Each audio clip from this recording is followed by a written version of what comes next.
Pues terminamos la semana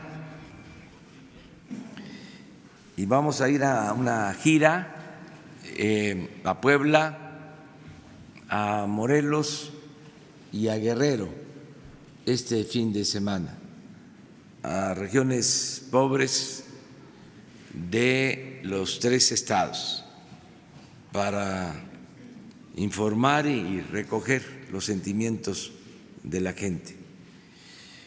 También, como lo expresamos ayer, vamos a enviar la terna de quienes van a participar en la elección que le corresponde al Senado para elegir al nuevo ministro de la Suprema Corte de Justicia. Como lo dijimos ayer, son 3 mujeres que estamos proponiendo: la licenciada Diana Álvarez, la licenciada Ana Laura Magaloni y la licenciada Margarita Ríos Farjat. 3 mujeres, las 3 con una muy buena trayectoria profesional, académica, en el servicio público, de modo que los senadores van a poder elegir, como siempre, en libertad. Uno de los cambios, lo tengo que subrayar, ofrezco disculpa por estar insistiendo tanto. Uno de los cambios es que no hay injerencia del Ejecutivo en el Legislativo. Para decirlo coloquialmente, no hay línea, o la línea es que no hay línea. No es enviar una terna y mandar a palomas mensajeras al Senado para informar a los senadores que tenemos preferencia por una de las abogadas. Van a ser los senadores, es un procedimiento, se les entrevista, se ven sus trayectorias y los senadores deciden.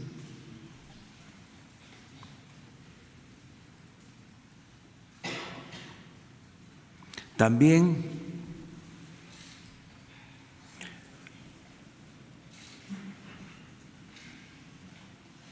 agradecerle a los diputados porque se aprobó el presupuesto para el 2020,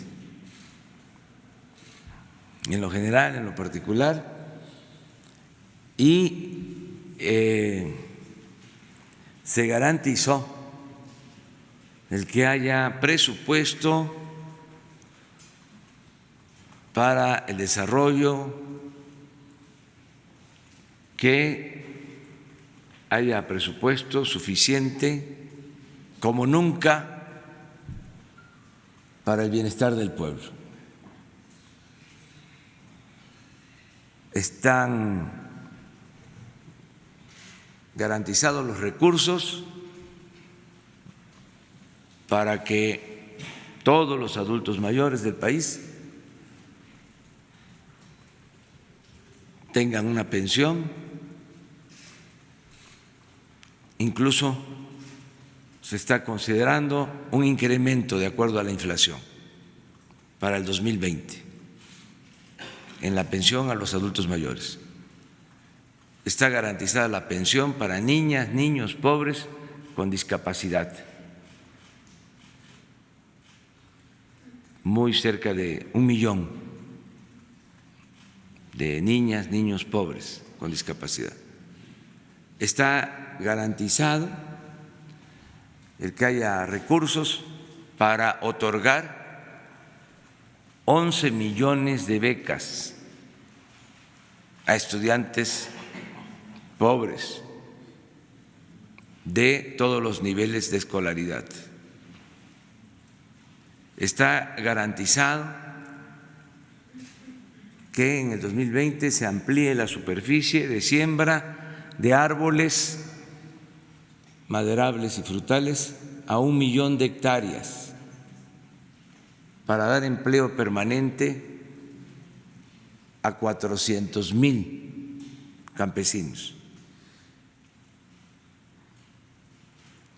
En fin, se garantizó el que haya atención médica, medicamentos gratuitos. Ya lo hemos dicho, aunque no está en el presupuesto porque es un fideicomiso especial, se amplía el presupuesto en salud en 40,000 millones de pesos.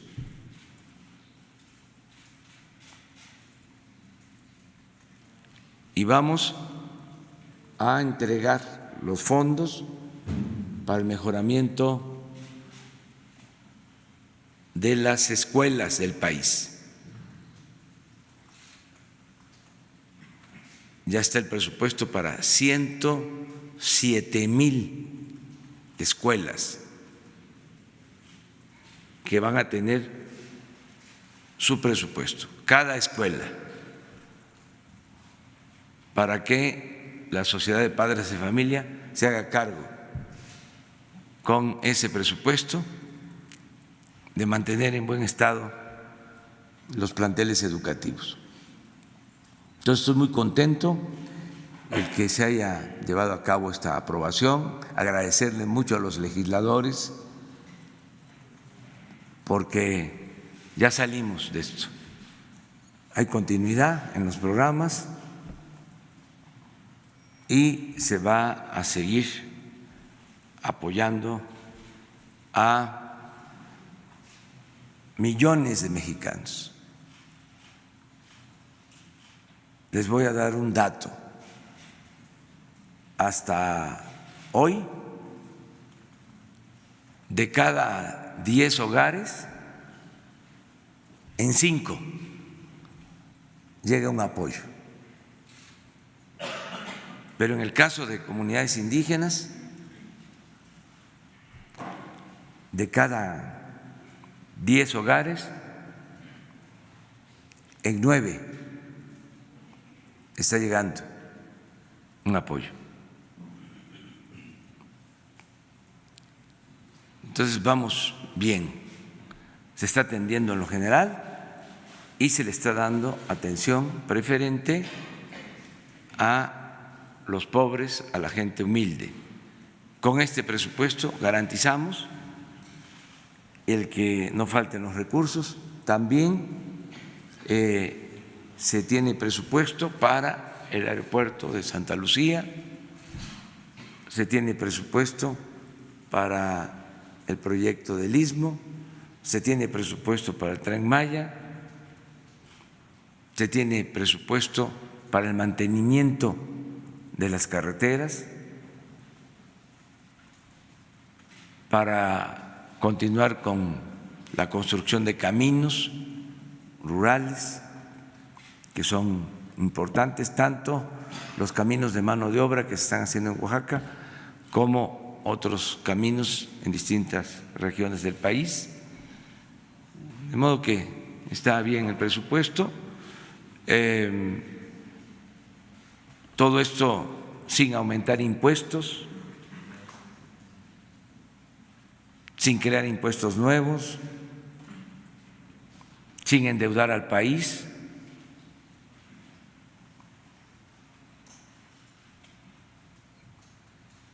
Gracias a que no hay corrupción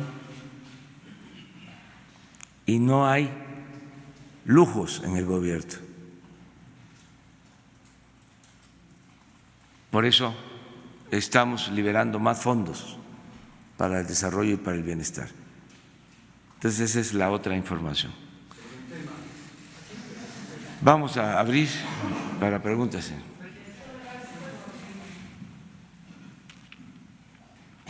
Gracias, presidente. Buenos días. Preguntarle, por un lado, ¿qué opina de la manera en que se aprobó el presupuesto en una sede alterna? El PAN no asistió con la oposición de prácticamente los demás partidos por estas formas que hubo, y también uno de los líderes campesinos dice que lo va a perseguir en sus giras, que usted viaja mucho y que va a sentir la furia del movimiento campesino. Gracias. Bueno, es natural que haya oposición porque ya no hay entrega de presupuesto a organizaciones como se hacía antes, ya no hay partidas de moches que eran una vergüenza. Antes, les decía yo, aprobaban el presupuesto por unanimidad. Todos aprobaban el presupuesto. Así fue cuando Carstens estuvo secretario de Hacienda. No sé quién era el presidente entonces. Felipe Calderón, sí, 3 años. Por unanimidad. Porque les daban a todos. Y recientemente, eso sí, en el sexenio pasado, aparecieron las partidas de moches y todos estaban contentos, todos estaban felices, nada más que no les llegaba nada al pueblo, todo se quedaba arriba. ¿Qué me recomendaron en la campaña mis asesores? Los de abajo, las mujeres, los hombres, los ciudadanos. Si ganamos, licenciado, lo que vayan a mandarnos, que nos los entreguen de manera directa, porque si no, no llega, lo llega incompleto, llega con moche, llega con piquete de ojo. Entonces, estoy haciéndoles caso. Desde luego, esto pues no les gusta, y acerca de que van a protestar a donde yo vaya, tienen todo su derecho. ¿Le preocupa? No, porque el que nada debe, nada teme. Presidente, y le quiero hacer otra pregunta, si me permite. La ONU cuestionó el proceso en que se eligió a Rosario Piedra para la Comisión Nacional de Derechos Humanos, cuestionó la legitimidad. Usted ha trabajado mucho con la ONU en varios procesos para la venta de los aviones. ¿Qué opina de esta comunicación? Está bien su recomendación, su planteamiento. No sé si haya manifestado eso la ONU, habría que ver. Bueno, sí, puede ser. Se respeta la opinión, eso es todo. Ya lo he dicho muchas veces, es como lo del presupuesto. y como muchas otras cosas. Hay oposición porque la Comisión de Derechos Humanos estuvo durante mucho tiempo sirviendo de tapadera.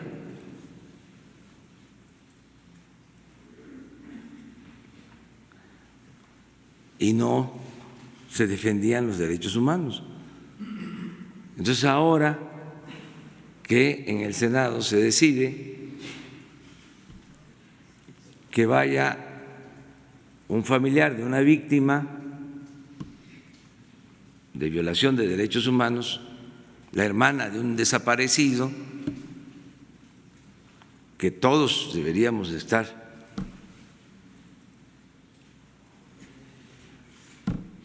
satisfechos porque va a manejar esa oficina alguien que vivió en carne propia lo que es la violación de derechos humanos. En vez de eso, los conservadores que se caracterizaron por violar derechos humanos están en contra, y sus voceros.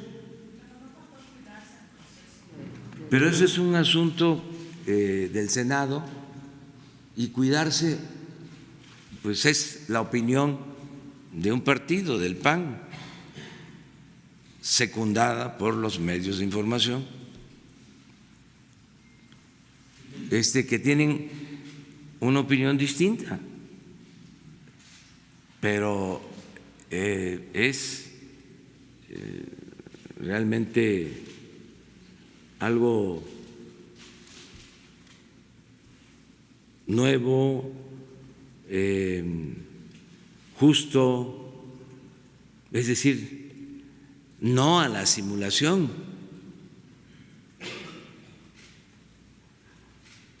Pero desde luego respetamos el punto de vista de todos. Es lo mismo de quienes no querían que se cancelara la reforma educativa, quienes no querían que se castigara a quienes creaban las empresas fantasmas y emitían facturas falsas. Es lo mismo, nada más que eso no lo dicen porque son muy hipócritas, de los que no querían que se convirtiera en delito grave la corrupción. ¿Sí? Pues también hay inconformidad en los medios, no en todos desde luego, porque pues ya no son 10,000 millones de pesos para publicidad, ya no hay gastos extravagantes en publicidad, se redujo al 40% y ya no hay subvenciones,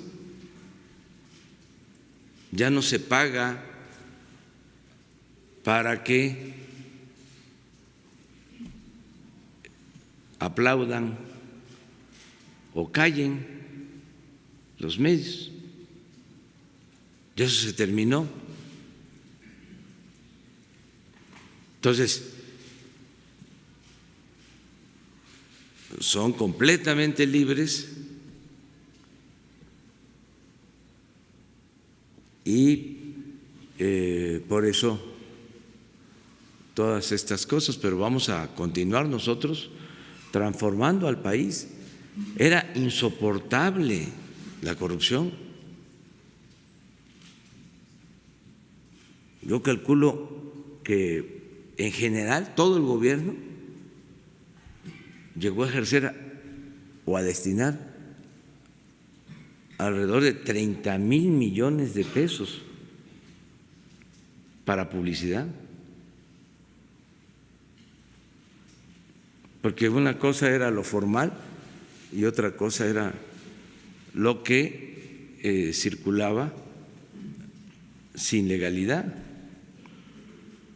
Ahora estoy sabiendo que el Fondo de Fomento al Turismo se usaba para eso. Entonces, pues es normal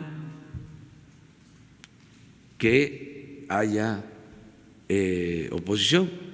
Veo los periódicos, todos, con excepciones, para no generalizar, en contra. Los programas de radio, los canales de televisión, pero pues afortunadamente tenemos este medio. No pienso que afecte a nadie el que yo pueda estar aquí informando del porqué de las cosas, ¿no? Esto que me pregunta sobre la defensa de los derechos humanos, ¿sí? Y lo que opinan, y todo mundo tiene el derecho de manifestarse, no se le va a coartar a nadie su libertad, no va a haber censura, porque también en eso somos distintos. El sexenio pasado censuraron a Carmen Aristegui, en el otro a Gutiérrez Vivó, está hasta en el exilio. Además, que si yo pudiera, y lo estoy viendo, lo estoy analizando, me gustaría que regresara, pero fue una gran injusticia. Eso del gobierno del PAN, lo de Carmen del gobierno del PRI. Hasta ahora, y no tienen por qué irse, afortunadamente, aquí están todos y no nos oponemos a la crítica. O sea, pueden hacer todos los cuestionamientos sin ningún problema de nada, porque tenemos ahora la ventaja de las benditas redes sociales y hay ejercicio de la réplica que antes no se tenía.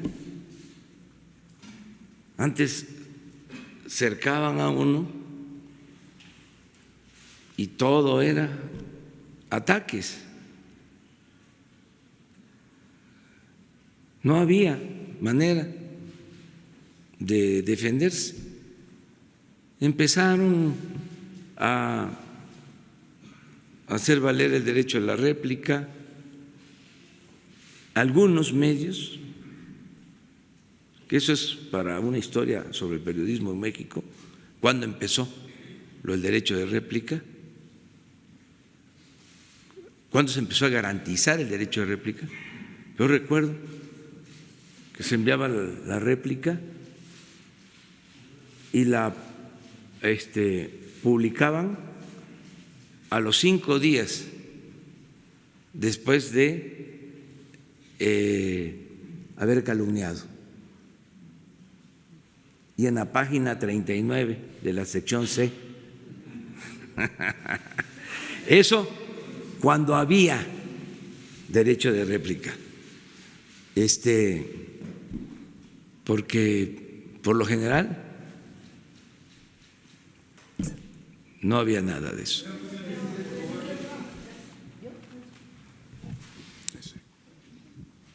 Buenos días, señor presidente. Carlos Montesinos de la Hoguera. Disculpe que insiste con el tema.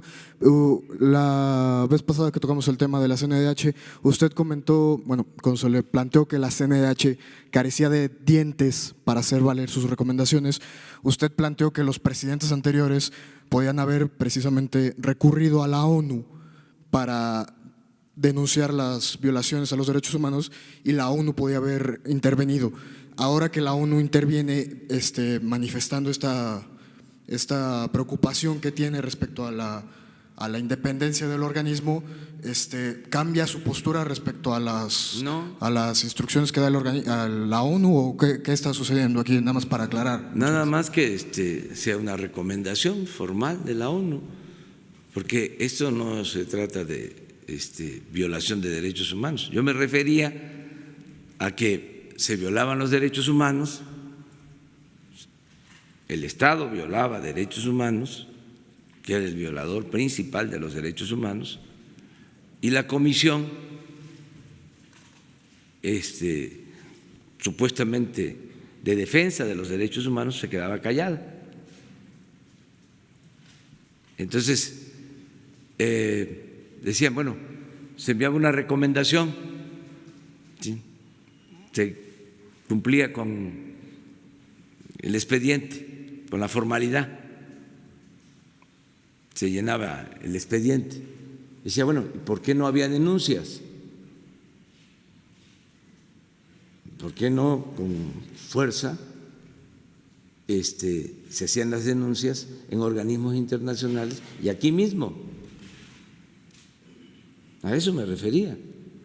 Ahora, la opinión que si estuvo mal la elección, para empezar, no puede ir dirigida al titular del Ejecutivo. Pero es por la cercanía del Ejecutivo con la titular de la sociedad. Imagínense, tengo cercanías con 30 millones de mexicanos. O sea, entonces ya no me voy a acercar a nadie. O sea, no tiene lógica, ¿sí? Es muy irracional el planteamiento, o sea, con todo respeto. Lo que tienen que ver es cuál es el procedimiento legal, ¿sí? A quién corresponde, quiénes son los que se oponen, por qué se oponen, qué hicieron los que se oponen o qué hicieron cuando estuvieron en el gobierno, violaron o no violaron derechos humanos. ¿Hay pruebas o no hay pruebas de que violaron derechos humanos los gobiernos conservadores? Hay denuncias hasta en instancias internacionales. Entonces es como el mundo al revés.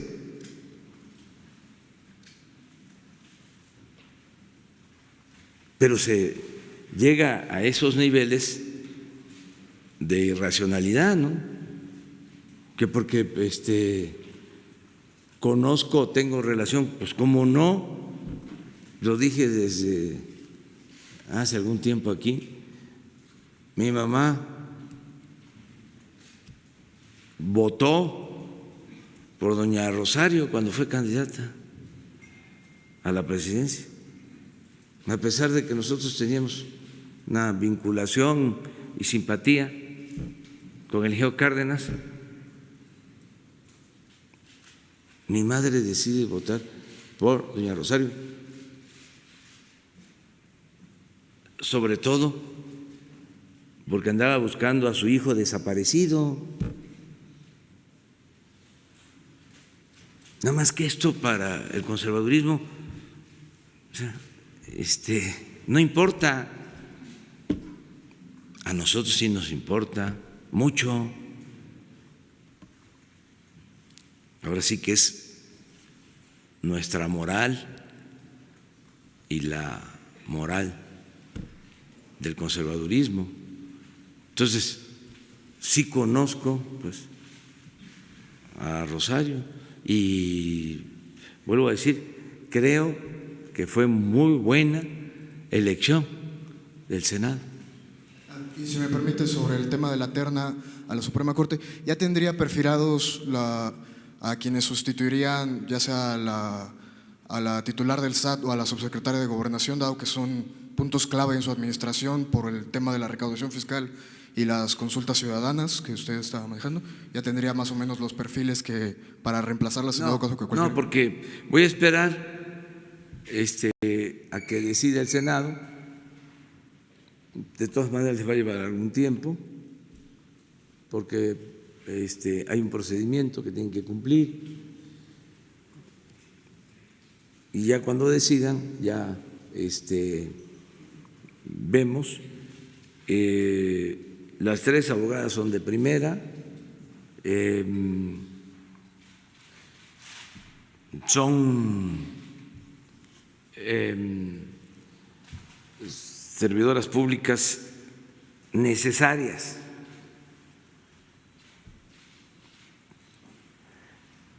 en el gobierno actual, en el proceso de transformación, porque están preparadas, tienen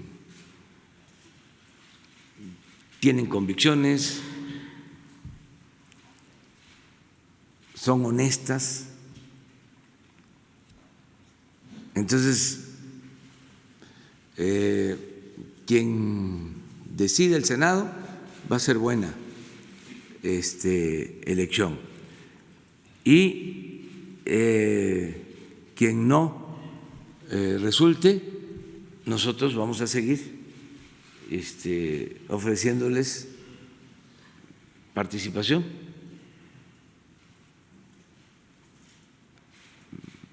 Suceda lo que suceda, porque necesitamos mujeres, hombres conscientes. Parte de la crisis de México,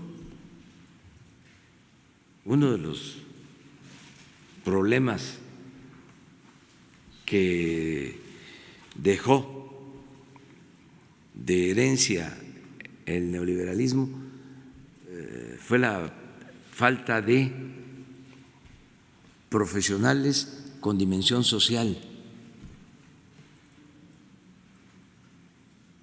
Es una crisis de valores.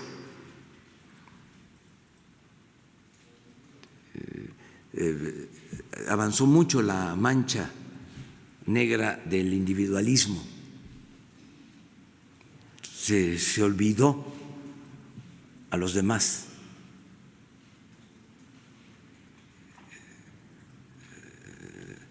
Era triunfar a toda costa sin escrúpulos morales de ninguna índole. Entonces, es algo que necesitamos ir superando,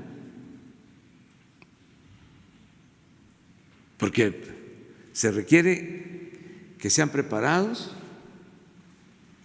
que tengan convicciones y que sean honestos, porque hay quienes tienen doctorados, han estudiado en universidades famosas del extranjero, pero no son honestos.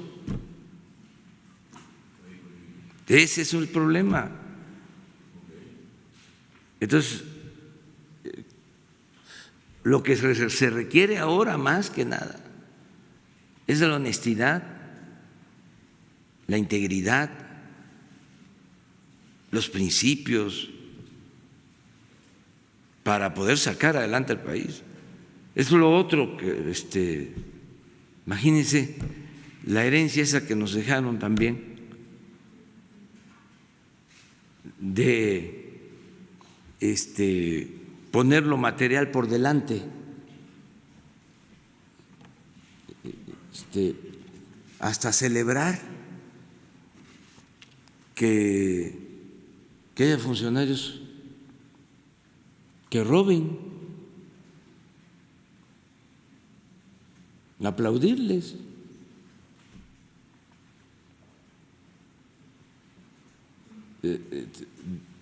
Tenemos que ir cambiando eso, lleva tiempo, porque no solo se dedicaron a saquear, a robar, sino avanzaron mucho en establecer ese pensamiento corrupto, esa mentalidad corrupta.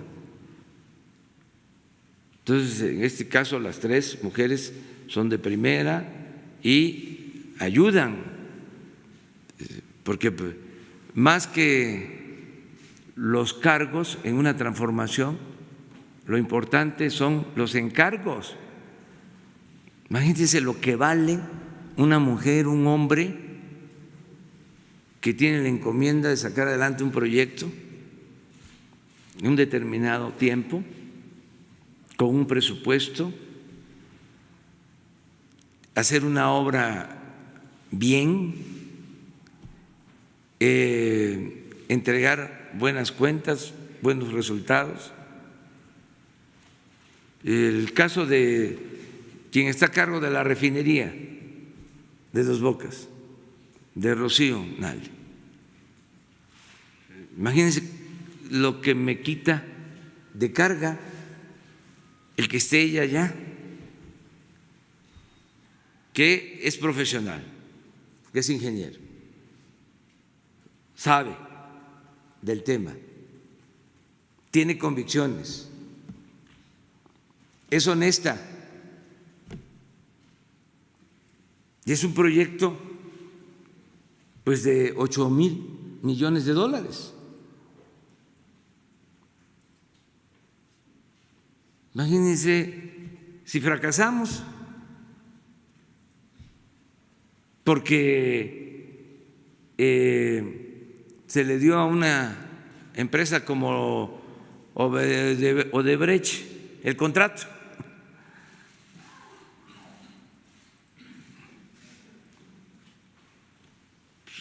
Se acaba toda esperanza en un cambio verdadero, en una transformación.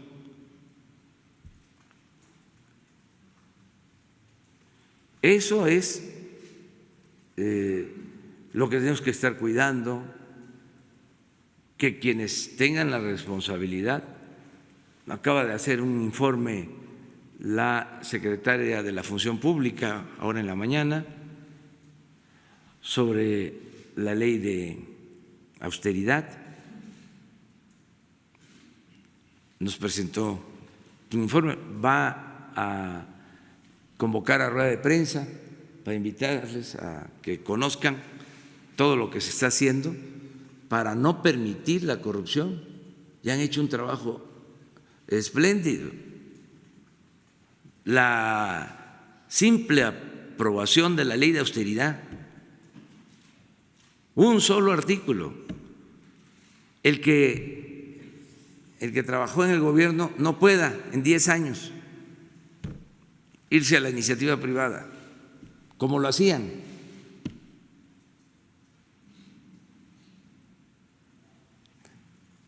Presidente Zedillo, con todo respeto, privatiza los ferrocarriles y se va a trabajar, terminando el gobierno, a la empresa que se quedó con los ferrocarriles nacionales. Otro presidente se va a trabajar también de consejero de una empresa de gas española. Los directores de Pemex, casi todos, empresas privadas. Los de Hacienda, todos se iban.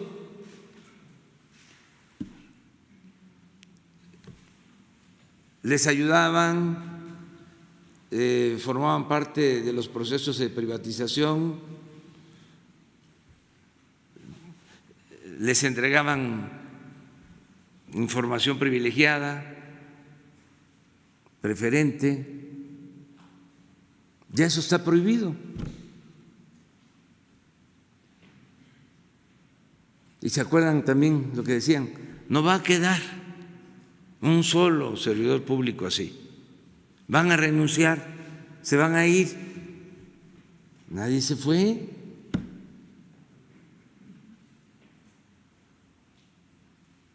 Estas son las reglas. ¿Cómo es posible que yo tengo una función en el sector público y luego me voy al sector privado a decirle, ¿saben qué?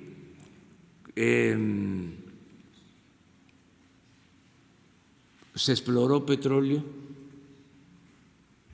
y sabemos dónde hay petróleo. Entonces, ahora que se está privatizando o que se están entregando los bloques para explotar petróleo, participa cuando se trate de estos bloques porque ahí hay petróleo, porque ya se tuvo la información. Eso sucedía y eso ya no pasa. A ver.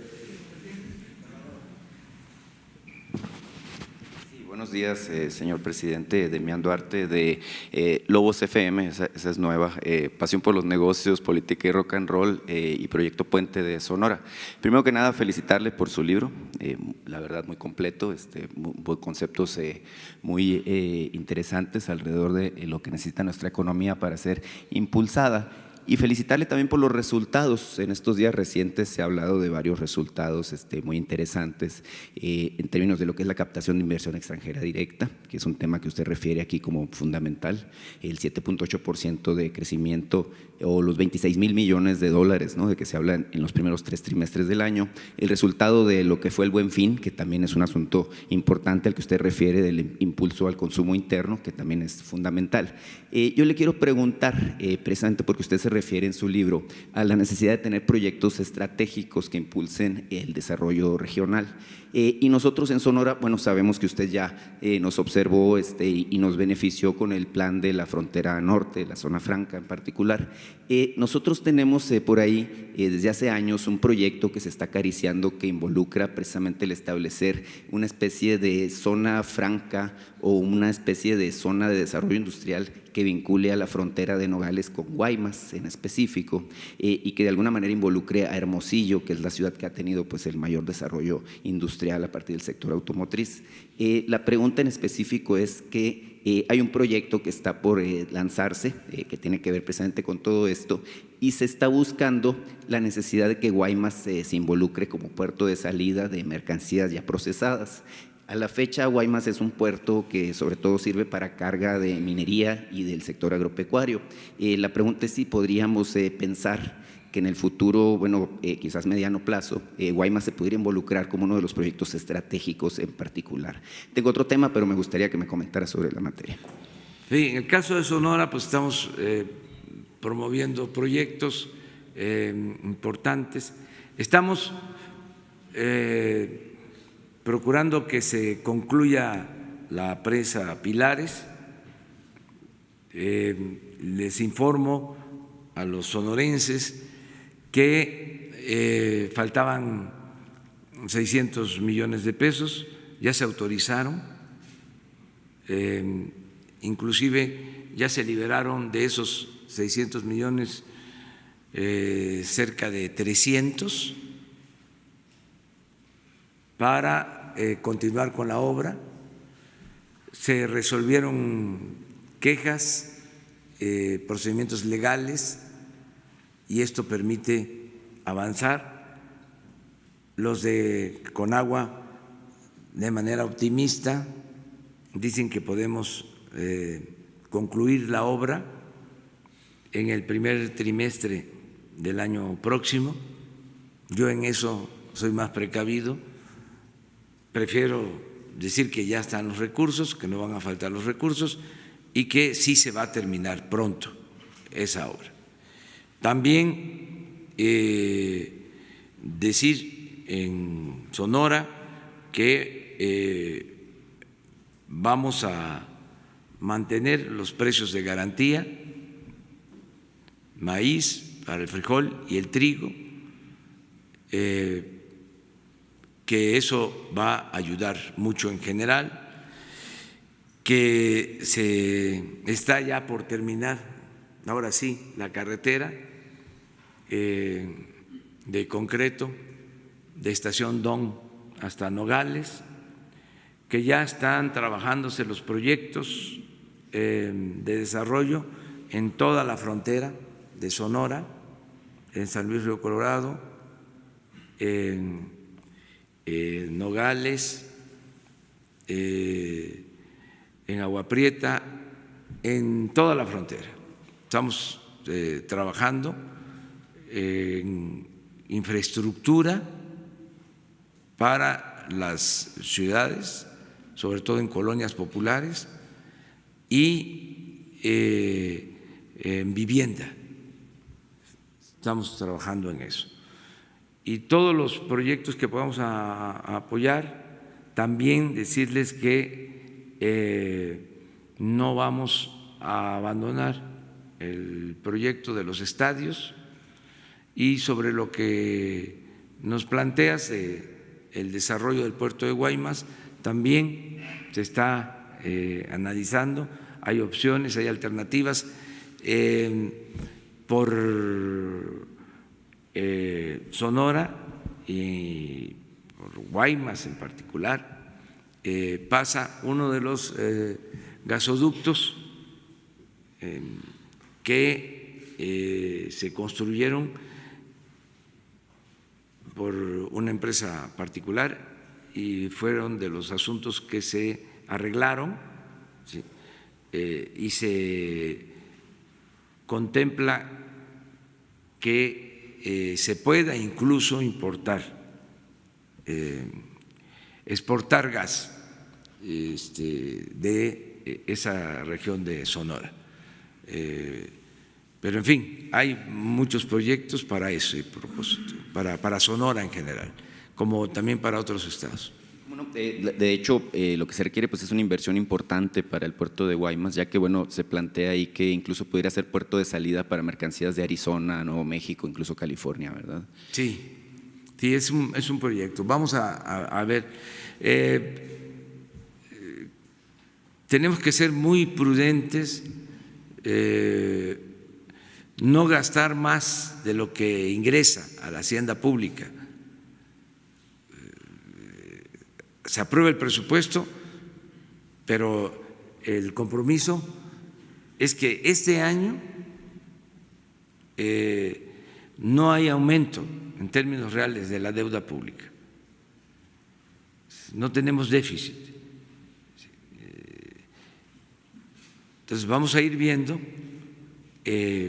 cómo avanzamos y qué podemos hacer con la inversión privada, que no todo lo tenga que hacer el gobierno con inversión pública. Es más, la inversión pública tiene que ser inversión semilla, tiene que ser inversión de fomento, ¿sí? La inversión mayor tiene que ser inversión privada. Ese es el plan. Por eso es muy bueno el que haya crecido la inversión extranjera, que esté creciendo la inversión extranjera, ¿sí? Como nunca en la historia está creciendo la inversión extranjera, y nos importa mucho, mucho esto que se oiga lejos, lo más lejos que se pueda. Nos importa mucho que no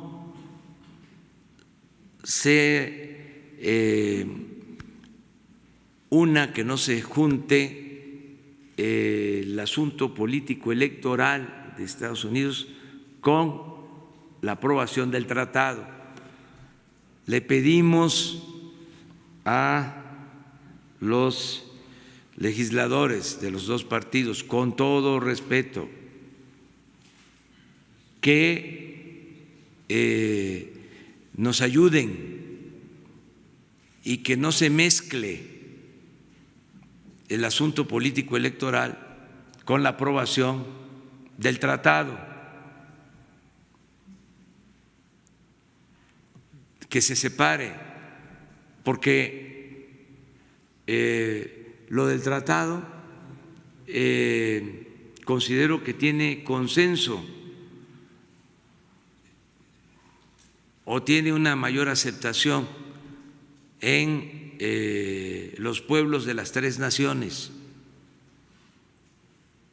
Yo creo que hay demócratas y hay republicanos a favor de la aprobación del tratado y que se haga lo más pronto posible para que no se contamine del asunto político electoral.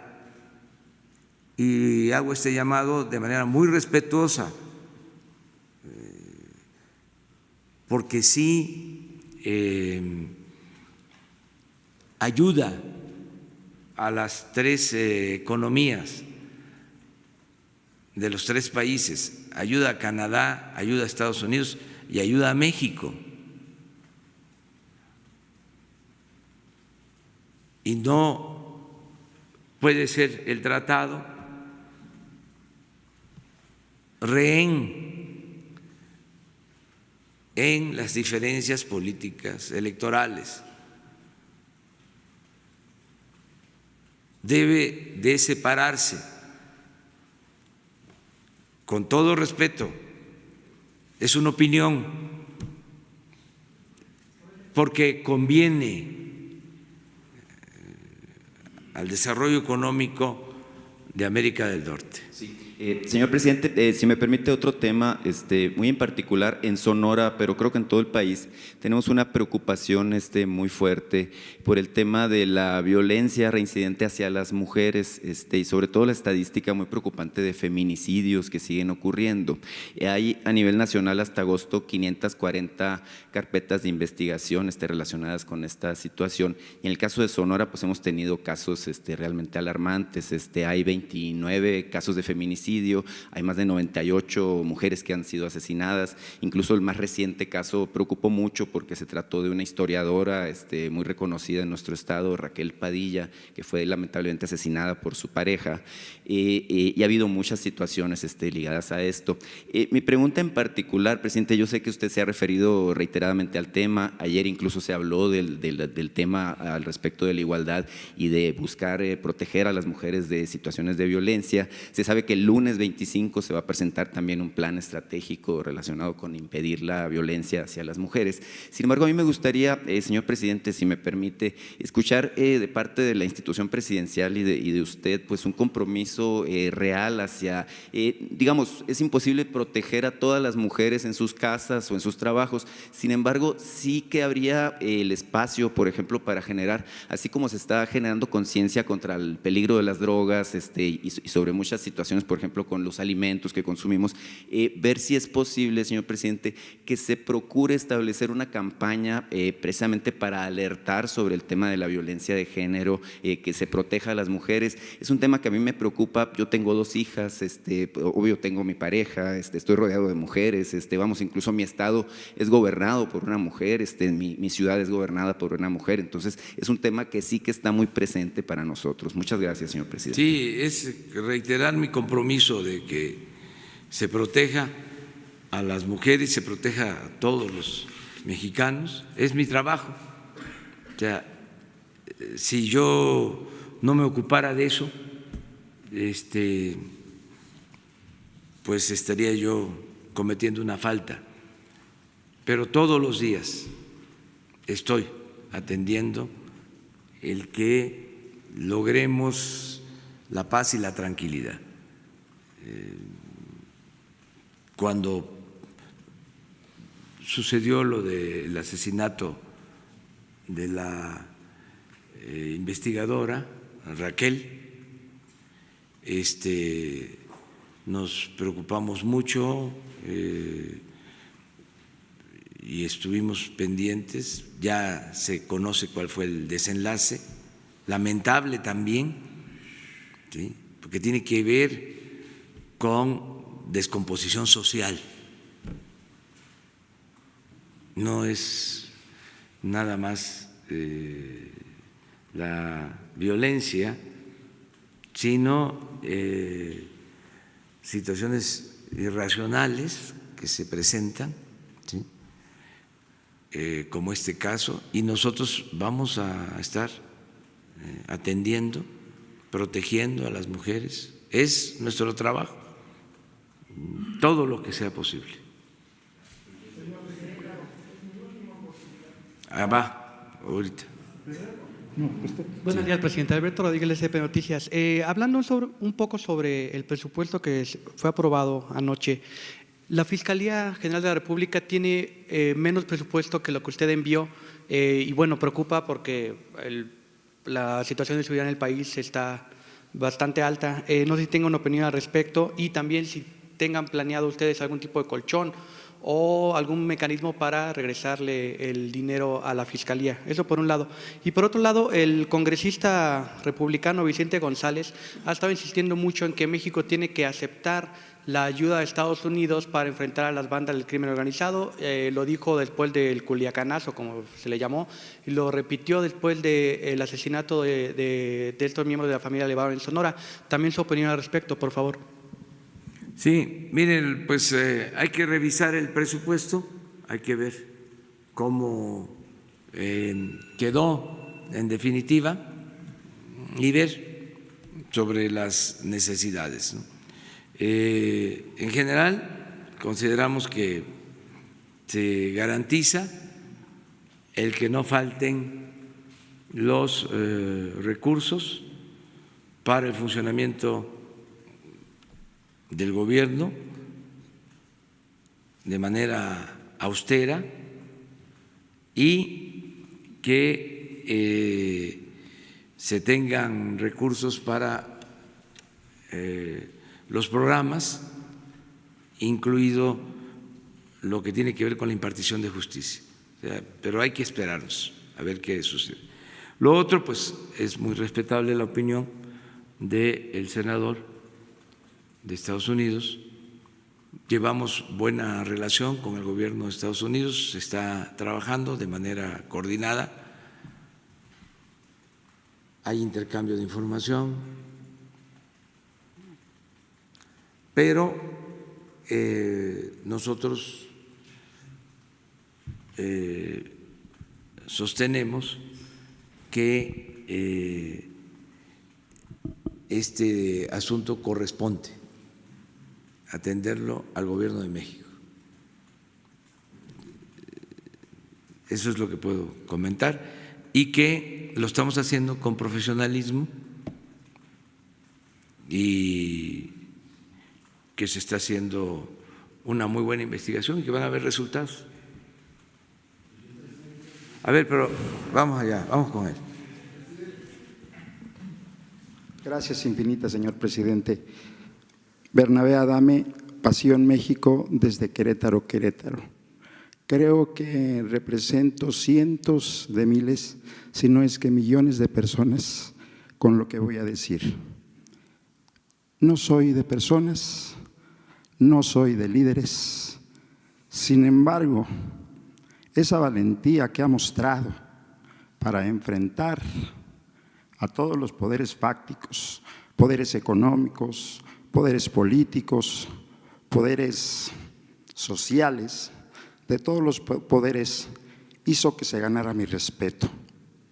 También hizo que se ganara mi admiración el hecho de levantarse tan temprano, de acostarse tan noche, de trabajar todos estos casi 365 días sin descanso. Eso me ganó mi admiración. También el hecho de que esté paradito ahí, mientras nosotros no nos paramos, muchos de nosotros, ni siquiera para hacerle la pregunta. Esa lucha incansable que tiene para los que menos tienen, para hacer de México un mejor México, un México más igual, hizo que se ganara mi cariño. En base a esto, le digo, en nuestras transmisiones, siempre nuestro lema es, con la 4T, con México, sin condiciones. Y como el que más defiende a México y a la 4T es AMLO, así lo llamamos, estamos con AMLO sin condiciones, porque con condiciones hasta el piloto de Aeroméxico, con condiciones el Reforma, que usted los mencionó ayer, Televisa, TV Azteca, Reforma, Milenio, Fórmula y muchos más, con condiciones, todo mundo lo apoyaría, hasta Gilberto Lozano, hasta Sergio Sarmiento, que se han declarado abiertamente para un golpe de Estado. Hasta ellos se declararían así. En este contexto, señor presidente, quiero hacerle 3 peticiones, pues yo no puedo cuestionarlo. Estas peticiones serían muy claras y precisas. Una, ayúdenos a ayudar a México. Convoquemos este 1 de diciembre a que seamos el 15 de septiembre. Los conservadores dicen que fuimos 200,000. Los optimistas como yo creo que fuimos 400,000. Lleguemos pues a más de 1 millón. A más de 1,5 millones de personas. Ayúdenos a convocar este 1 de diciembre a su 4º informe de gobierno. Ayúdenos porque es la única arma que tenemos para parar a todos esos que se están queriendo elevar, para decirles espérense, este es el apoyo todo el mundo que lo vea, el apoyo que usted tiene. Apóyenos este 1 de diciembre, convóquelo usted porque es la única manera de llevar esta revolución pacífica, realmente pacífica, para calmar a todos aquellos que lo están provocando. No veo otra manera más que demostrar el apoyo que usted tiene, pero no con los 400,000 que se juntaron el 15 de septiembre, que sean millones para que esto sea real. Y si me permite, tengo otras 2 peticiones a rajatabla y rápidas. Bueno, pues esa es la convocatoria, no tantos, pero invitar a que nos acompañen en el Zócalo. Agradecerte mucho por la forma en que lo expresaste. Yo siento mucho apoyo de la gente, mucho apoyo del pueblo, me lo dicen donde quiera que voy, y me piden que no me desanime, que siga adelante. Me mandan a decir eso todos los días, que no aflojemos el paso, que debemos de seguir adelante para transformar a México, que no nos detengamos. Entonces, no tengo realmente preocupación porque no se han podido articular los conservadores, no han podido conformarse en lo que podría llamarse un grupo reaccionario, una reacción. Tampoco les voy a dar consejos porque cómo hacerle, pero no han podido y están desesperados, cometen muchos errores. Sí les digo que deben de ser más cuidadosos porque exageran y la gente se da cuenta de que no es un cuestionamiento, no es una crítica inteligente, no hay argumentos, es cuestionar por cuestionar, todo. Y eso pues no les ayuda, pero sí invitar a todos los ciudadanos, a todos los que están a favor de la transformación de México, a todos los que están en contra de la corrupción, porque eso es, no hay medias tintas. Se quiere mantener el régimen corrupto, de injusticias y de privilegios, o se quiere llevar a cabo una transformación para arrancar de raíz al régimen corrupto. ¿De qué lado están? Lo demás es aderezo, es complementario. Aquí el asunto es: ¿quieres un cambio para acabar con la corrupción o quieres que se mantenga la corrupción? Eso es lo que hay que decidir. Lo demás es que si me levanto temprano, que eso es a favor, o que hablo despacio, que no hablo de corrido, en contra podría ser, que no hablo físico, que me siento muy orgulloso de mi habla tabasqueña. Pero eso es secundario. Aquí lo que está en el fondo del debate es: ¿se mantiene la corrupción o la erradicamos? Porque es muy interesante. El principal problema de México era la corrupción. El principal problema de México era la corrupción. Entonces, ¿queremos que continúe ese régimen corrupto o entre todos desterramos la corrupción de México? Ese es el fondo. Lo demás es otra cosa, es saber si hay crecimiento económico, no hay crecimiento económico, si se apoya más a un sector o a otro. Aquí lo que consideramos básico es que no permitamos la corrupción y sí invitarlos a todos, y así sería la convocatoria. Vamos a unirnos para que no se detenga el combate a la corrupción. Vamos a unirnos para que se siga limpiando de corrupción el país. Vamos a unirnos para que ya no sigan gobernando los corruptos.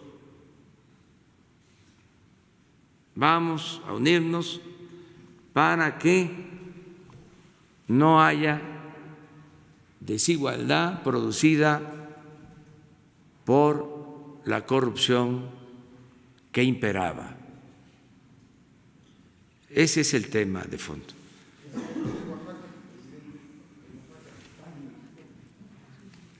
Muy buenos días, José Alberto Clemente de A las 8 las noticias y W Radio 98.5 de la costa de Oaxaca, presidente de Pinotepa Nacional. Sabemos de su interés en desarrollar la zona sur-sureste del país, con todos los proyectos como el Tren Maya, la refinería de Dos Bocas y el corredor interoceánico. Entre Guerrero y Oaxaca está la Costa Chica, donde estamos los pueblos afros y estamos con muchos hermanos indígenas. ¿Habrá algún proyecto que respete el medio ambiente, las formas, la vida, tradición y costumbres de nosotros los que ahí radicamos, que pueda detonar el desarrollo económico con el potencial que tenemos?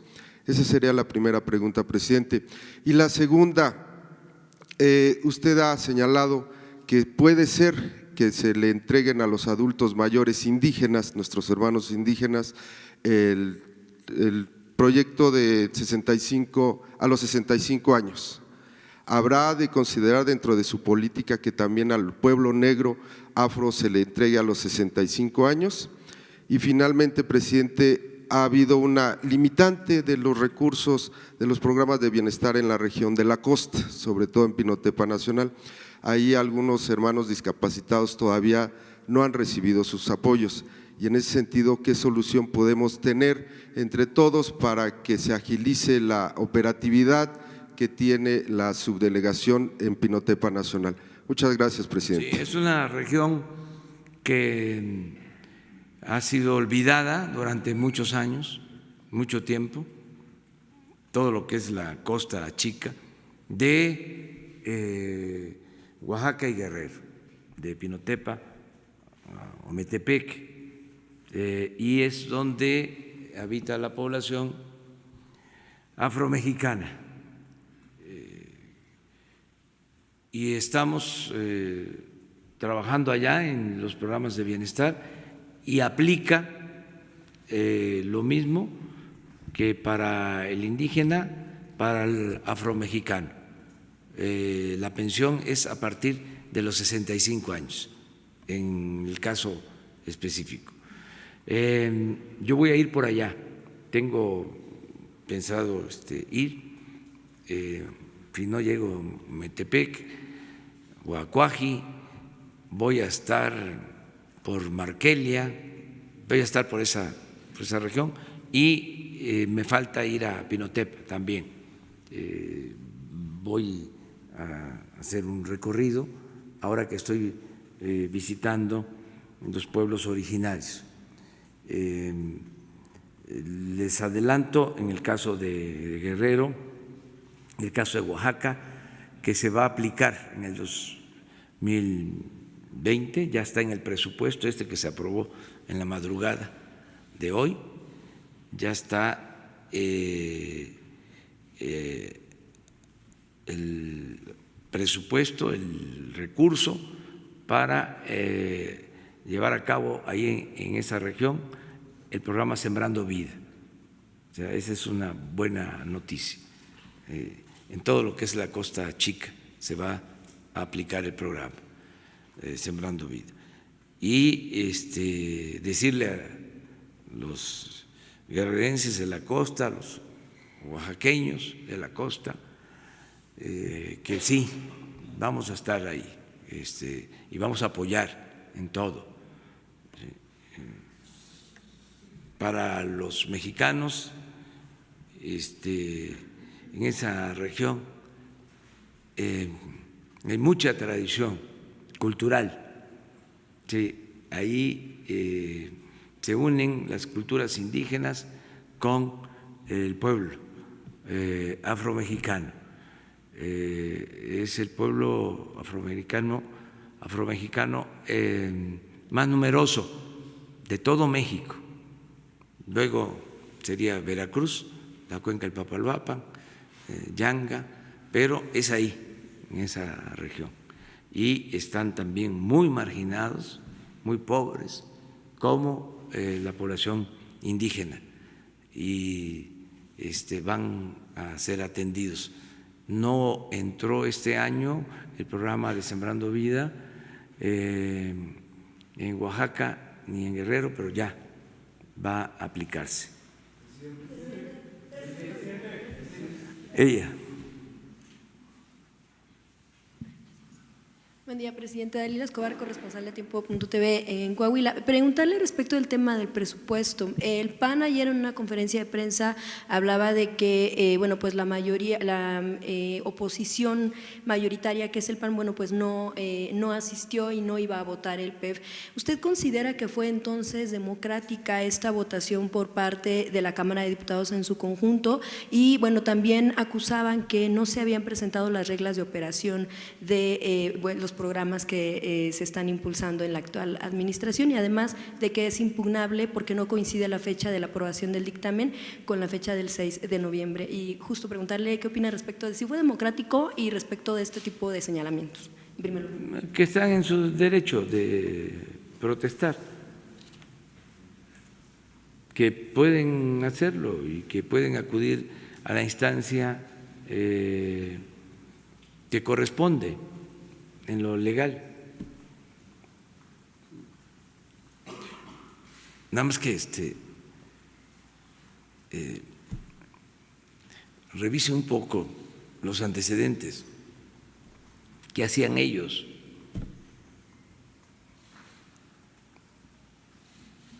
¿O ya se les olvidó cómo aprobaron el presupuesto? Además, cómo destinaban el presupuesto a gastos superfluos. Si hasta tengo ganas de ir a poner una placa ahí en Reforma que hicieron para el Bicentenario, un monumento, la Estela de Luz, sí. Le quiero ir a poner una placa, monumento a la corrupción. Y no sería levantar ningún falso, ¿eh?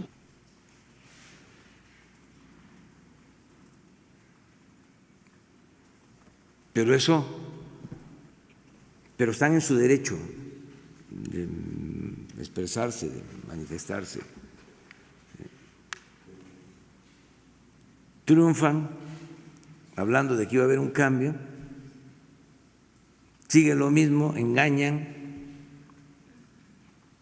y ya para la siguiente elección ya el pueblo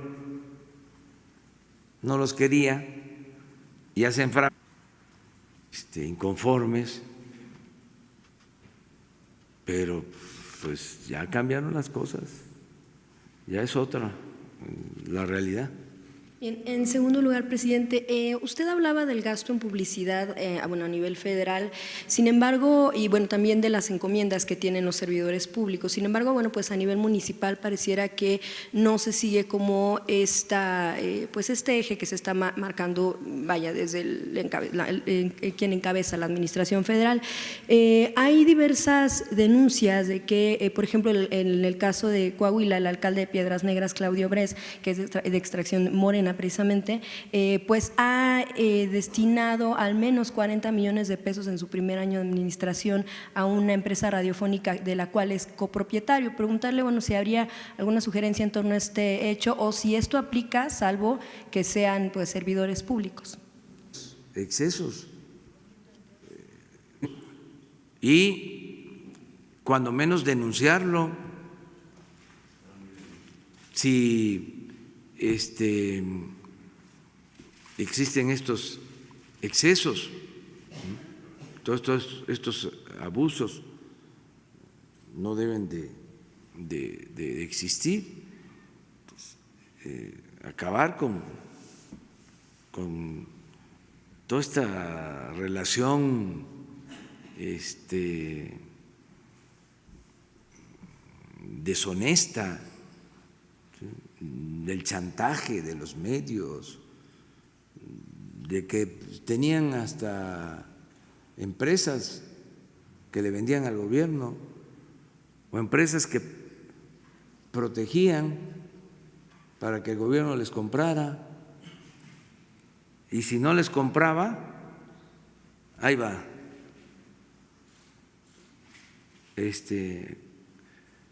la línea editorial en contra, hasta que los doblaban y ya, vamos al acuerdo, al soborno. Eso ya no debe de seguir pasando en ningún lado. O sea, es terminar por completo con la corrupción. Claro, debe de haber partidas de publicidad, eso está bien,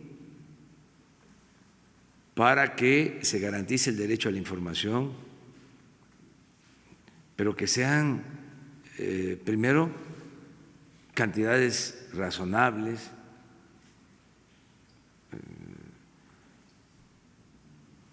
modestas, no gastos extravagantes. Sí, en este caso, lo que él comentó en el municipio, bueno, pues se trataría en todo caso de un conflicto de interés porque se otorga presupuesto a una empresa de la que es copropietario el propio servidor público. Claro, sí. Todo eso debe denunciarse y hay que presentar denuncias en todos esos casos para que ayudemos entre todos a que no haya corrupción. Hay algunos que piensan que lo de la transformación es discurso. Por eso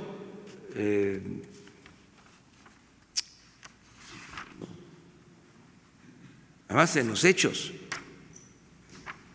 podemos probar que se gastaban 8, 10 mil millones formalmente en publicidad y el presupuesto que autorizaron ahora en la madrugada es de 4,000. ¿Cuánto es en total?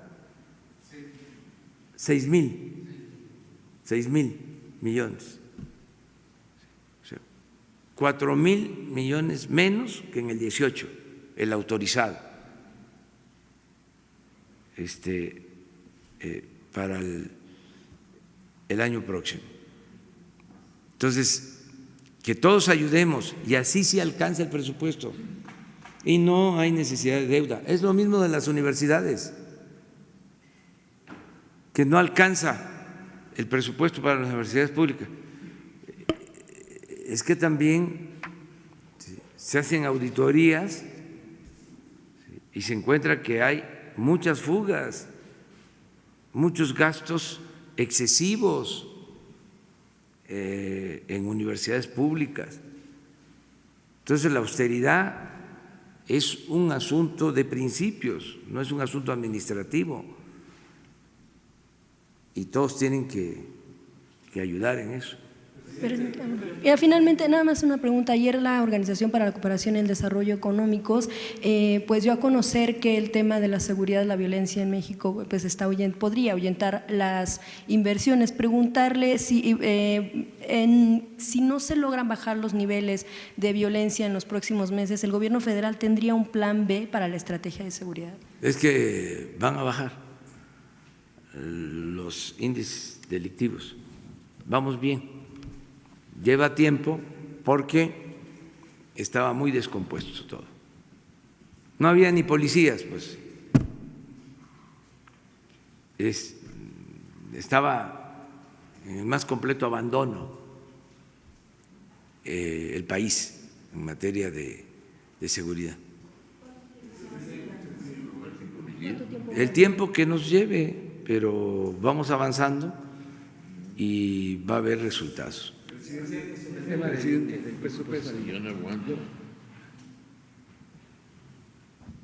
Buenos días, presidente. Hans Salazar, ZMG, Grupo Político Zócalo Virtual. Le pregunto a propósito del tema de hoy, que es el presupuesto particularmente, ¿qué responde al comunicado del INE donde se le han recortado 1,072 millones, más de 1,000 millones? Y bueno, pues ellos afirman, por supuesto que no están de acuerdo y el INE, leo textual, el INE podría entrar, de acuerdo a sus palabras de ellos, podría entrar en una zona de riesgo porque se trata de organizar una elección para permitir la recreación de la democracia. Demuestra un intento por limitar a la autoridad electoral y hace que no se perfilen buenos tiempos. Las palabras textuales del INE en respuesta inmediata a la aprobación de su presupuesto con un recorte de más de 1,072 millones. ¿Qué respondería? Y ahorita le haría una segunda pregunta, por favor. Pues yo pienso que ahí los partidos deberían de aprobar una reforma para disminuir el dinero que reciben y si hace falta ayudarle al INE, porque es mucho el dinero que reciben los partidos. Y hubo una iniciativa para reducir a la mitad del presupuesto de los partidos y no pasó. Se opuso, creo que el PAN, entre otros. Entonces, Así se podría. Y lo otro también es pues que se aprieten el cinturón, como se decía antes. ¿Qué le decían al pueblo de México? Que había que apretarse el cinturón, ¿no? Pues ahora se tiene que apretar el cinturón el gobierno, incluido el INE. Todos. ¿Saben cuánto nos apretamos nosotros aquí el cinturón en la presidencia? Lo repito, se ejercieron el año pasado 3.600 millones y este año vamos a ejercer 800. ¿De cuánto fue el apretón del cinturón? 2.400 millones. Y funciona la presidencia, trabajamos todos los días. O sea, una reducción considerable. Se está manejando una cuarta parte del presupuesto que se manejaba o que se manejó el año pasado. Entonces, nada de que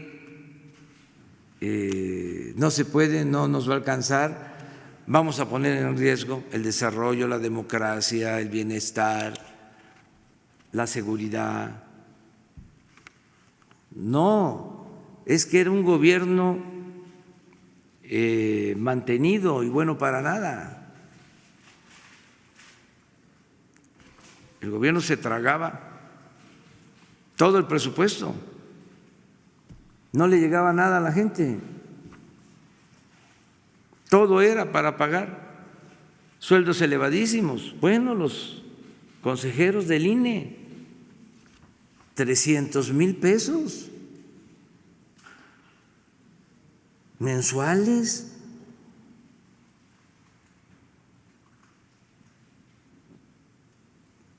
Hubo, en el caso del Tribunal Electoral, buscaban hasta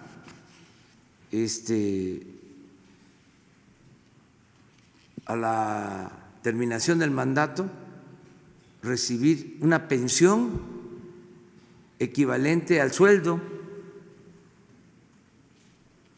que recibían en activo. Abusaron. Eso ya no se puede. Entonces, austeridad. No puede haber gobierno rico con pueblo pobre. Y hay que regresar a Juárez. Segunda pregunta, presidente. La Universidad Autónoma de la Ciudad de México, por cierto, una universidad que usted fundó cuando fue jefe de gobierno, en esta misma semana, a través de un programa, el PECER le llaman, que es un programa de educación para reinserción social, particularmente en el Reclusorio Oriente, se titularon 4 reos. Actualmente hay 267 personas en reclusión estudiando una licenciatura. De estas, 40, por cierto, son mujeres, a propósito del pacto que se presentó ayer por la igualdad. La pregunta sería, este programa que ha ido creciendo y mejorando en la Ciudad de México, con la Autónoma de la Ciudad de México, la universidad, ¿usted vería propio, estaría interesado en todo este sistema educativo que ha implementado, que está impulsando, para poder integrar un programa similar en el país, en los reclusorios, por lo menos federales, que dependen directamente del gobierno, para poder replicar este tipo de esquemas? Porque, por cierto, pasa por el cambio de paradigma. ¿Cambiaría el tema en la cuestión de la inseguridad que vivimos en este país? Por supuesto, es a mediano y largo plazo, pero definitivamente es un programa que la universidad me parece que es exitoso. ¿Usted qué opina? ¿Podría ser impulsado en el país? Gracias. Sí, y además es muy buen programa, porque es lo opuesto a lo que son en algunos casos los reclusorios, universidades del crimen. Esto es exactamente lo opuesto. Es cuando se cierra una cárcel, un reclusorio y se abre una escuela, es algo parecido a eso. Me enteré de este programa y me parece que se debe de replicar, que se debe de aplicar en general. Se puede hacer aquí en la ciudad y en todo el país, aquí también en la ciudad. En enero ya empieza a funcionar la universidad para la formación de médicos y de enfermeras aquí en la ciudad, para abrir espacios a la educación. La educación es fundamental, no solo para el progreso, sino para el bienestar material y el bienestar del alma. Todo lo que hagamos por la educación da resultados, da frutos. Y en este caso es algo muy bueno. Yo felicito a los que tomaron esta decisión y ojalá y se continúe haciendo para lograr la readaptación y el conocimiento, no negarle a nadie la posibilidad de readaptarse, de cambiar, no condenar a nadie a ser un excluido, un despreciado, que todos tengamos posibilidad, ¿sí?, de salir adelante, ¿no?, hasta los que están en los reclusorios. Bueno, una más. Bueno, y luego tú. Te vas a quedar para el lunes. Buenos días, presidente. Buenos días, compañeras, compañeros de los medios. Mi nombre es Héctor Latempa y represento al medio informativo Puntos Suspensivos Radio, Puntos Suspensivos Comunicación. Traigo preparadas dos preguntas, presidente, pero antes que ello, si me lo permite, me gustaría ahorita retomar algo que acaba de suceder aquí. A lo mejor usted no se dio cuenta y los compañeros, ¿no? Pero el compañero que tengo aquí al lado, Bernabé Adame, le estaba comentando a usted algunas cosas. Después de que terminó su primer comentario, le pidió de favor que le permitiera hacer 2 segundos comentarios. Sí. No me di cuenta, pero le retiraron el micrófono y ya no le permitieron hablar. Pues ahora, terminando tú. Ok, muy bien, gracias. Que termine. Gracias. Uno de los sectores que lo apoyaron, presidente, en su candidatura del 2018 fue sin duda el educativo, principalmente por las propuestas y compromisos que hizo de mejorar el sistema en el país. Sin embargo, los profesores homologados de educación superior fueron afectados desde los primeros meses de su gobierno. Me explico. En el año 1994, Esteban Moctezuma Barragán, quien fuera en aquel entonces secretario de Gobernación, impulsó el sistema de becas y estímulos para académicos e investigadores de universidades públicas, un beneficio que se otorgó a los profesores a cambio de no incrementar los salarios. Han transcurrido ya 24 años desde que los profesores de la UPN, de la ENAM, de Bellas Artes, las normales, del CETIS y otros más no han tenido un incremento digno en su salario. De los mejores salarios que existen en la actualidad es de 14,000 pesos más el estímulo que tenían. Su sueldo podía llegar a 20,000 pesos mensuales, menos de los que percibe ahora en este momento un jefe de unidad departamental de cualquier dependencia de gobierno. Sin embargo, desde febrero de este año dio inicio el proceso de cancelación del sistema de becas y estímulos, por lo que se han quedado sin ese apoyo económico. En mayo pasado, presidente, el subsecretario de Educación Superior, Luciano Concheiro, declaró que existe una hiperélite que resultaba ser beneficiada con este sistema, razón por la cual se cancelaba. Lo cierto es, presidente, que la mayoría de los profesores e investigadores no son parte de ninguna élite y resultaron perjudicados en sus bolsillos por la cancelación de estos estímulos. A raíz de esta toma de decisiones que se han llevado en su gobierno, se han conformado ya frentes universitarios. Uno de ellos, por ejemplo, es la Coordinadora Nacional de Sindicatos Universitarios por la Educación Superior, la Investigación y la Cultura, quienes luchan ya no por la restitución del sistema, sino por un salario digno. La pregunta, señor presidente, es: ¿qué decisión ha tomado usted para resolver esta problemática y a partir de cuándo será reflejado en los bolsillos de los afectados? Si me permite ahorita una segunda. Bueno, eso habría que verlo, ¿no? Hay que pedirle información a los servidores públicos de la Secretaría de Educación, porque no tengo yo información de que se hayan quitado prestaciones a los maestros.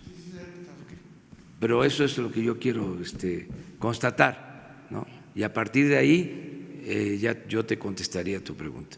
O sea que quedamos en espera de que yo tenga la información y con Jesús nos ponemos de acuerdo. Y podemos proporcionarle también información digna que tenemos de eso. Sí, okay. De acuerdo. Ok, gracias, profesor. Y ya que estamos en el tema, aprovecho para decir que en el periodo neoliberal se descentralizó el sistema educativo, dependiendo esta área tan importante de los gobiernos estatales, factor determinante en el rezago educativo, presidente. La pregunta es: ¿qué acciones va a tomar su gobierno para resolver la problemática de la descentralización generada desde el año 1992 y a partir de cuándo sería? Pues ya empezamos. Iniciamos con Michoacán. Estamos ya trabajando para tener un solo sistema educativo federalizado.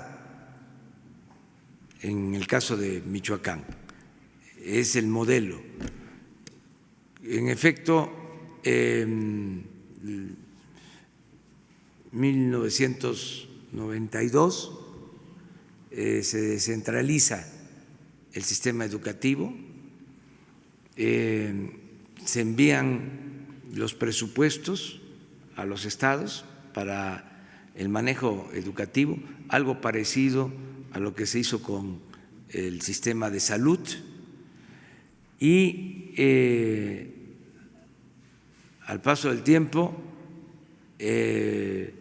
por mala administración en los estados o por falta de presupuesto, porque las transferencias de recursos federales no eran suficientes para cubrir la demanda, empezaron a haber problemas de falta de pagos a maestros.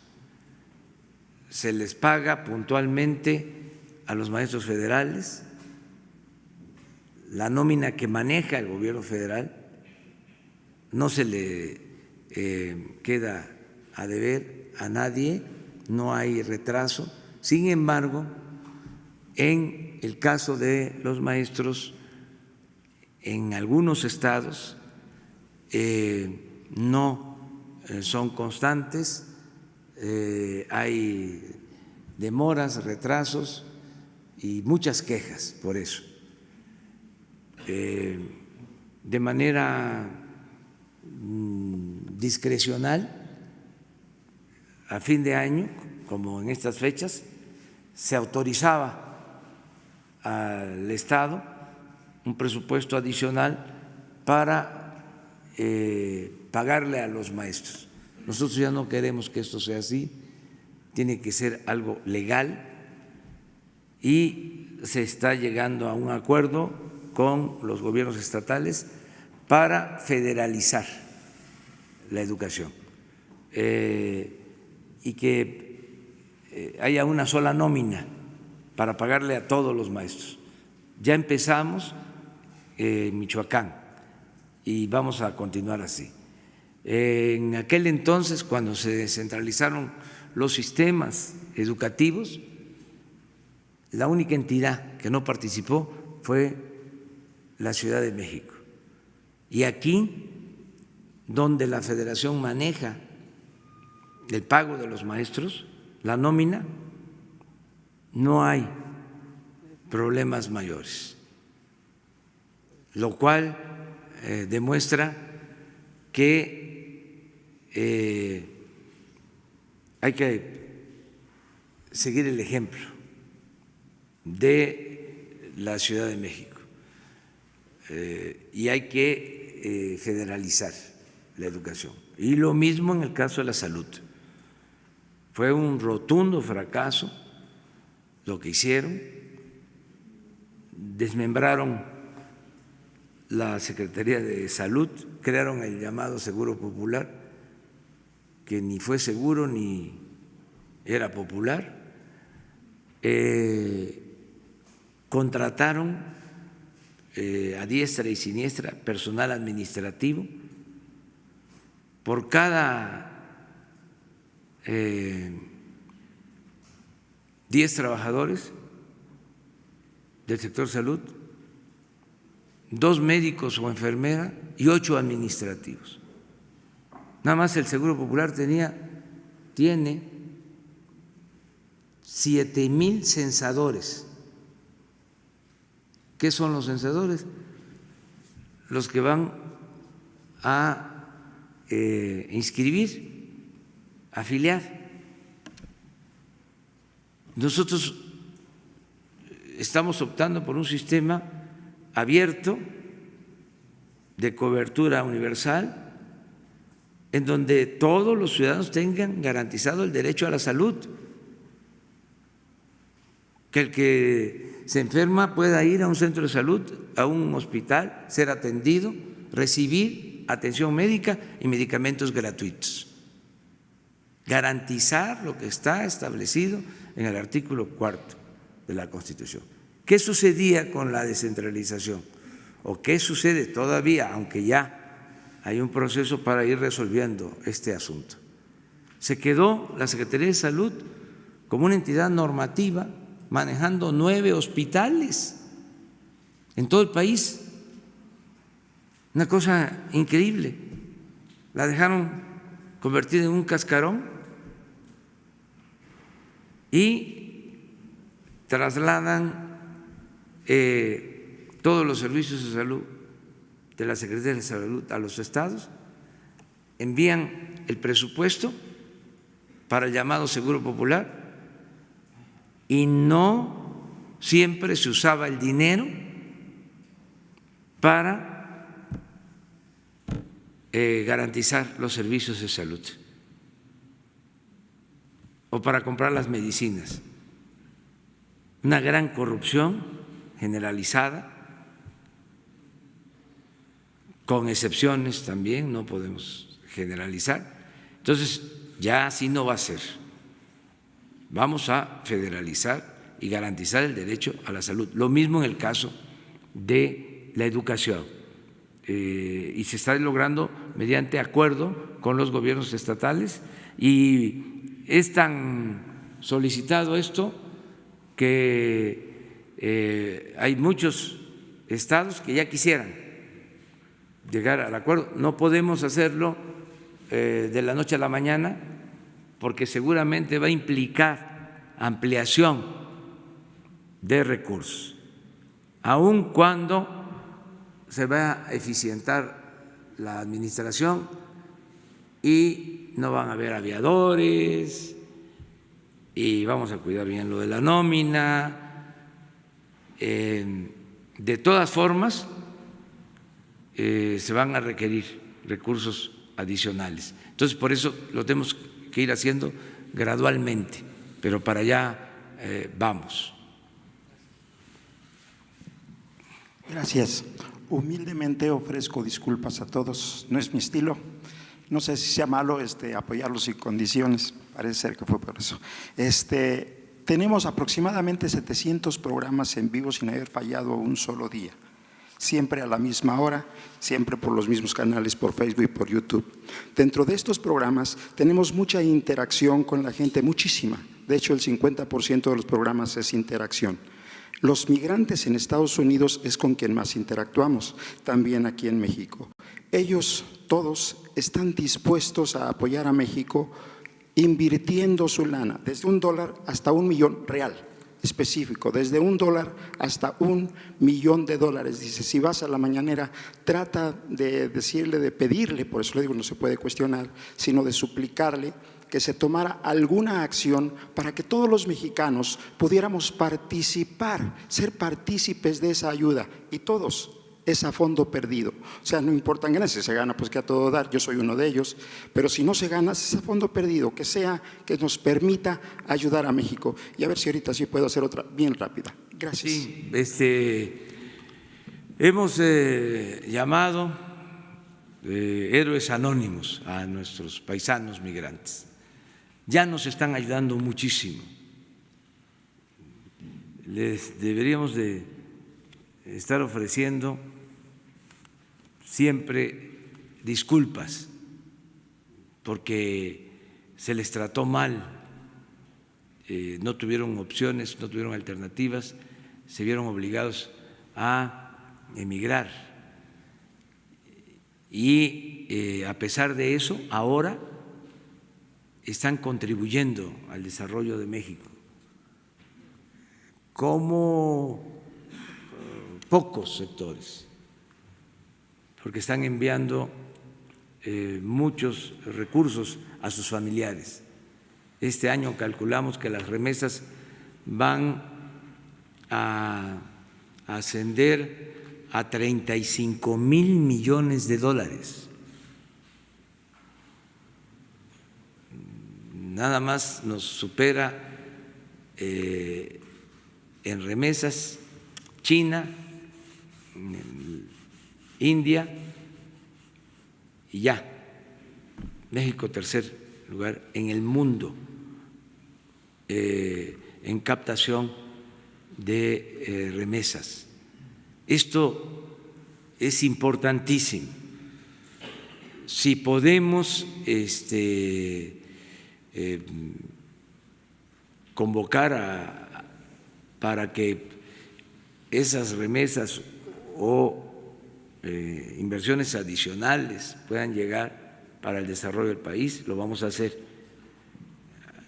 Primero agradecerles por lo que están haciendo en favor de México, decirles también que todo ese apoyo es para que el mexicano no tenga necesidad de irse, que el mexicano pueda trabajar y ser feliz donde nació, donde están sus familiares, que no suceda lo que tuvieron que hacer ellos por necesidad.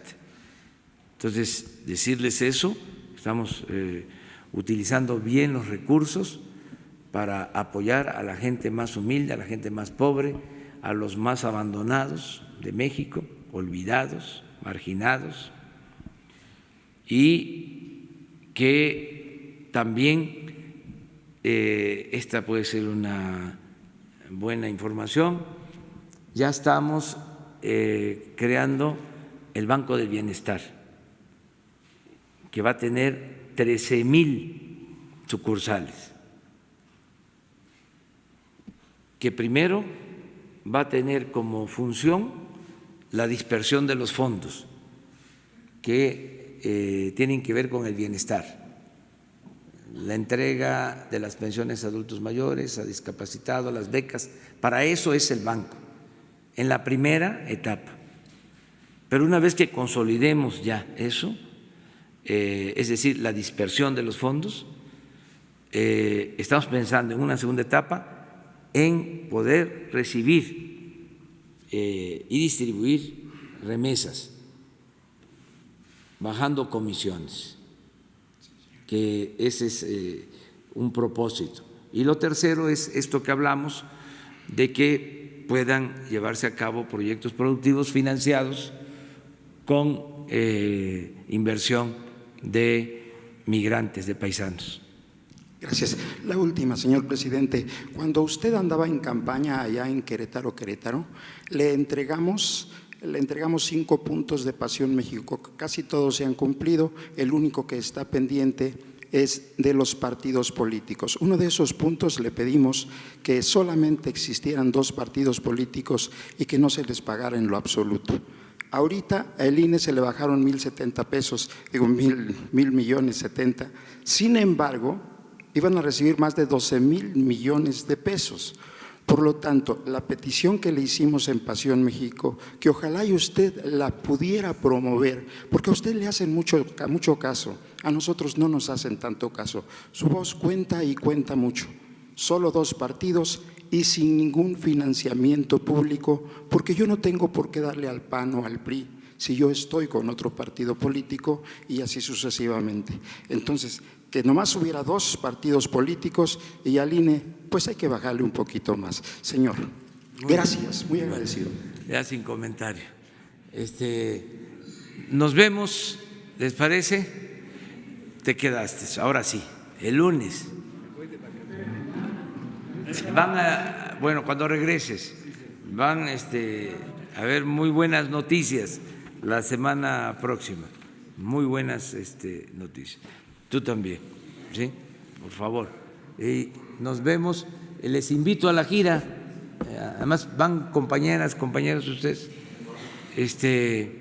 y si no, se está transmitiendo también, se transmiten todos los actos por internet y ahí nos enteramos. Bueno, muchas gracias.